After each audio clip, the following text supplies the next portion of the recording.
வணக்கம். இது நம்ம கிச்சன். நம்ம கிச்சனில் இன்றைக்கி என்ன பண்ண போகிறோம் அப்படின்னா மாங்காய் இஞ்சி. மாங்காங்கிறது வேறு, இஞ்சிங்கிறது வேறு, தனித்தனியாக இருக்குது. இது மாங்காய் இஞ்சின்னு இருக்குது, ரெண்டும் ஒரே டேஸ்ட்டில் இருக்கும்.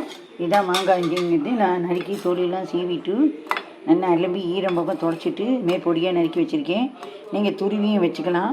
நான் வந்து பொடியாக நறுக்கிட்டு என்ன துருவத்துக்கு டைம் இல்லாததுனால நான் இந்த மிக்சியில் போட்டு ஒரு கோர்ஸாக 2-3 இப்படியே இதுவாக நான் துருவி வச்சுட்டுருக்கேன், காட்டுறேன். இந்த அளவுக்கு புளி வேணும். இந்த அளவுக்கு புளியை நான் எடுத்துகிற அளவுக்கு இந்த அளவுக்கு புளி வேணும். இந்த புளியை வந்து நல்லா வெந்நீரில் ஊற வச்சு புளிஜலம் கரைச்சி வச்சுட்டுருக்கேன். கல் உப்பு பொடி பண்ணி வச்சுட்டுருக்கேன். பெருங்காய பவுடர், நல்லெண்ணெய், மிளகாத்தூள், அப்புறம் கடுகு வேணும், வெந்தயம் வேணும், அப்புறம் கொஞ்சம் வெல்லம் எடுத்துக்கணும். இதெல்லாம் வச்சுட்டு நம்ம இந்த ஊறுகாய் எப்படி பண்ண போகிறோம், எப்படி பண்ணுறதுங்கிறத பார்க்கலாம். இப்போ நம்ம எலுப்பச்சட்டி நல்லா சுட வச்சுட்டோம், நல்லா காய வச்சுருக்கோம். அதில் இப்போ வந்து வெந்தயத்தையும் கடுகையும் வறுத்துக்க போகிறோம். நான் எடுத்துட்ட அளவுக்கு இந்த அளவு வெந்தயம் தேவை, ஒரு டேபிள் ஸ்பூன் அளவுக்கு. கடுகு வந்து ஒரு டீஸ்பூன், வெந்தயத்தில் பாதி அளவுக்கு கடுகு போட்டுட்ட போதும். இது இப்போ நம்ம ட்ரை ரோஸ்ட் பண்ணுறோம். ட்ரை ரோஸ்ட் பண்ணி நல்லா செவக்க வரணும். வெடிக்கும் போது தெரியும், வெந்தயம் வெடித்து கலர் மாறும், கடுகு வெடிக்கும். அந்த சமயத்தில் ஆஃப் பண்ணிவிட்டு தட்டில் எடுத்து கொட்டின்ட்டு ஆறினோடனே அதை வேணால் பவுட்ரு பண்ணிக்கணும். எப்படி வேணாலும் கோர்ஸ் பவுடர், நைஸ் பவுடர், எப்படி வேணாலும் பண்ணிக்கலாம். இப்போது நம்மளுடைய வெந்தயமும் வெடிக்கிறது, கடுகும் வெடிக்கிறது. இந்த சமயத்தில் அடுப்பை ஆஃப் பண்ணிவிட்டு இறக்கிடணும். இறக்கி தாம்பாளத்தில் கொட்டிக்கணும். ஆறினோடனே மிக்ஸி ஜாரில் போட்டு பவுட்ரு பண்ணிடலாம்.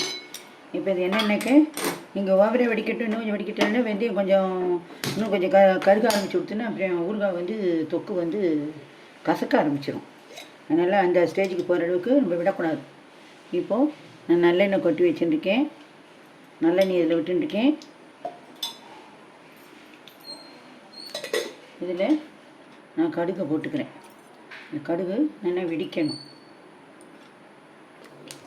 நான் வந்து வேறு எலுப்பி சட்டிக்கு இதை மாற்றிக்கிறேன்.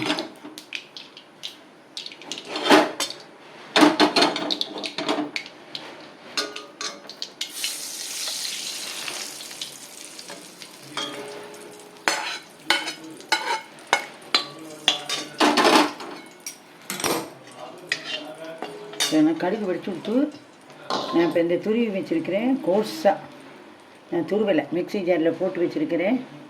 மாங்காய் இஞ்சியை இதில் போடுறேன். இது நல்லா வதங்கிறதுக்காக நான் இதில் போடுறேன். இப்போது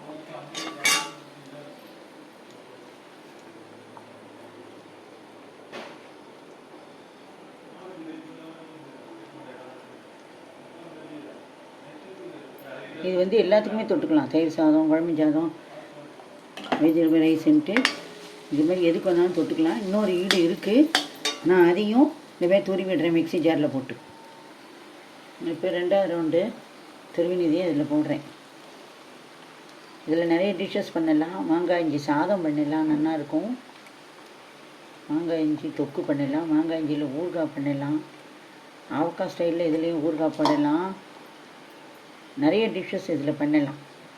எல்லாமே டேஸ்ட்டாக இருக்கும். உடலுக்கு ரொம்ப நல்லது, வயிற்றுக்கு நல்லது. இது எந்த விதமான செரிமான சக்தியை கொடுக்கும், எந்த விதமான சைடு எஃபெக்டையும் உண்டு பண்ணாது. இது இப்போ கொஞ்சம் வதங்கணும்.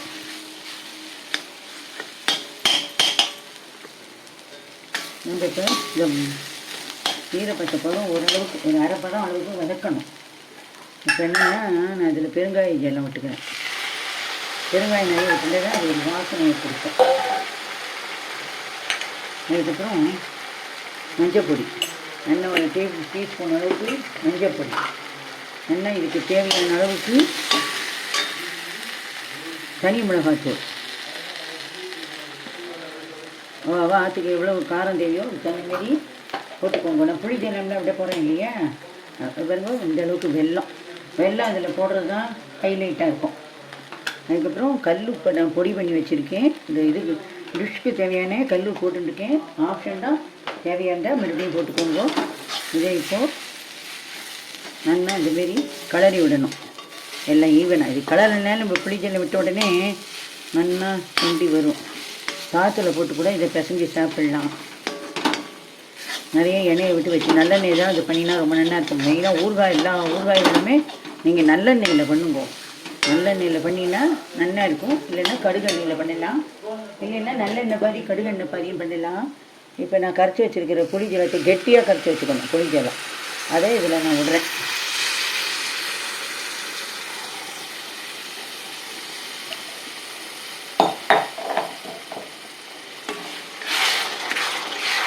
இது இந்த புளி ஜலத்தோட உப்பு, மஞ்சப்பொடி, காரம், வெல்லம் இது எல்லாத்தோடையும் சேர்ந்து இது நல்லா கொதித்து இது நல்லா சுண்டி ஆயில் பிரிஞ்சு வரணும்.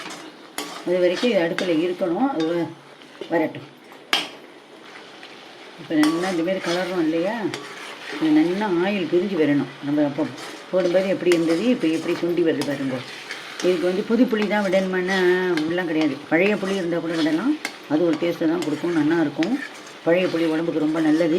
இல்லைன்னா குடம்புளின்னு ஒன்று கேரளா சைடில் கிடைக்கிது. அதை கூட வாங்கி இதுமாரி வெந்நீரில் போட்டு வச்சு பிழிஞ்சு அதையும் இது பண்ணிடலாம், இதுக்கு சேர்த்துக்கலாம். இல்லை அப்படிங்கிறவா இறக்கி வச்சுட்டு எலுமிச்சம்பழம் கூட ஒழிஞ்சிக்கலாம். அது டிஃப்ரெண்ட் டேஸ்ட்டில் இருக்கும். அது ஒரு டேஸ்ட்டில் இருக்கும். ஆக்சுவலாக ட்ரெடிஷ்னல் மெத்தட் அப்படிங்கிறது இதுதான். இப்போ இது நல்லா சுருங்கி எண்ணெய் பிரிஞ்சு வரணும். அப்போ தான் இதில் இருக்கிற பச்சை வாசனை போயிடுத்து இந்த மாங்காய் இஞ்சிலாம் நல்லா வெந்துடுத்து அப்படிங்கிறதும் நாளைக்கு கெடாமல் இருக்கும். இதில் ப்ரிசர்வேட்டிவாக நம்ம வந்து புளி விட்டுருக்கோம், உப்பு போட்டிருக்கோம். இதெல்லாம் இதோடைய ப்ரிசர்வேட்டிவ் தான். வாசனைக்காக நல்லா பெருங்காய பொடி நிறைய போட்டுக்கோங்க. நான் பெருங்காய ஜலம் விட்டுருக்கேன். நீங்கள் பெருங்காய பொடியை போட்டுக்கோங்க. இல்லைன்னா பொரிக்கும் போதே பெருங்காய கட்டியை போட்டுனுங்கோ. அது நல்லா பொரிஞ்சு கரைஞ்சி வந்துடும். இப்போ நல்லா வதங்கி சுண்டி வருது. இது பாருங்க, இந்தமாரி எண்ணெய் இந்த இடத்துல பற்றியெல்லாம் இவ்வளோ எண்ணெய் இருக்குது பற்றியெல்லாம். இது பாருங்க, இதுமாரி எண்ணெய் கக்கிண்டு வரணும். இந்த எண்ணெய் கூட போராது, எண்ணெய் கேட்டால் இன்னும் கூட விடணும். நான் இன்னும் கூட கொஞ்சம் விட போகிறேன் இதில்.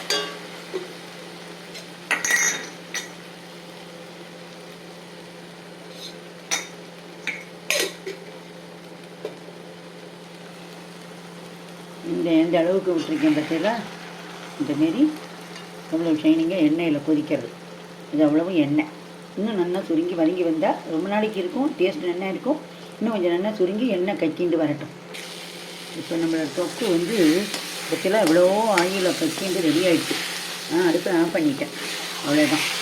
இப்போ வந்து இதில் நம்ம என்ன பண்ண போகிறோம்னா, இந்த கடுகு வெந்தயம் வறுத்து பொடி பண்ணி வச்சுருக்கோம் இல்லையா, அந்த பவுடரை போட போகிறோம்.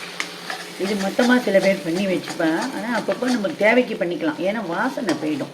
அதனால அப்பப்போ பண்ணி போடுறது பெட்டர் அப்படிங்கிறது என்னோடய ஐடியா, சஜஷன். இப்போ நம்ம எதில் பண்ணுறோம், கடுகு வெந்தயத்தை சில பேர் வறுக்கவும் வேண்டாம். அப்படி பச்சையாக கூட பவுடர் பண்ணி போட்டுடலாம். அதுவும் ஒரு டேஸ்ட்டு தான்.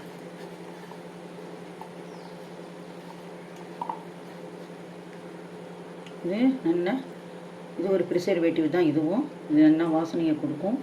ரொம்ப அருமையான டிஃப்ரெண்ட் டைப்பான ஊறுகாய் இது. இது நைஸ் பவுடராகவும் வச்சுக்கலாம். இது வந்து நீங்கள் கோல்ஸாகவும் வச்சுக்கலாம்.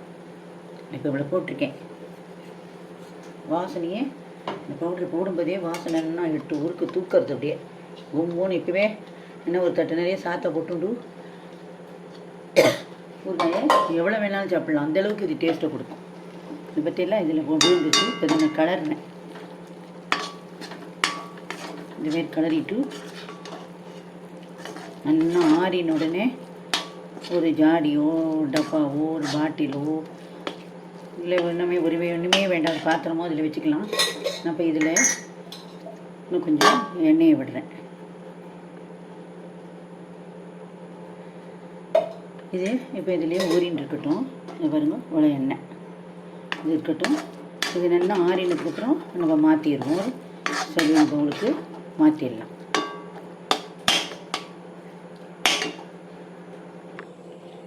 இப்போ நம்மளுடைய மாங்காய் இஞ்சி தொக்கு வந்து ரெடி ஆகிடுத்து. இதை நம்ம வந்து ஒரு டப்பாவுக்கு மாற்றிடலாம். இன்னும் கூட ஆறணும். இதில் போட்டால் நல்லா ஆறிடும்.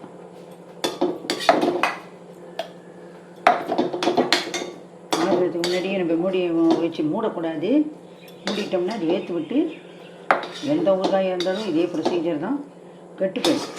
ஏற்று விட்டு கெட்டு போயிடும். நீங்கள் என்ன ப்ரிசர்வேட்டிவ் என்ன போட்டாலும் கெட்டு போயிடும். அதனால் சூட்டோட எதையும் மூடக்கூடாது. ஊறுகாய் தொக்கெல்லாம்.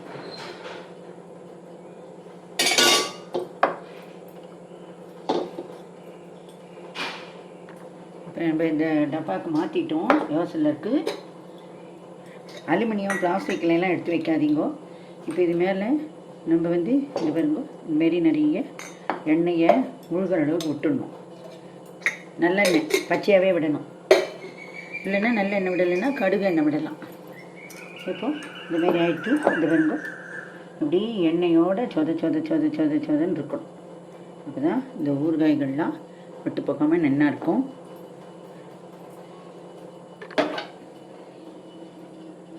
பார்த்தேல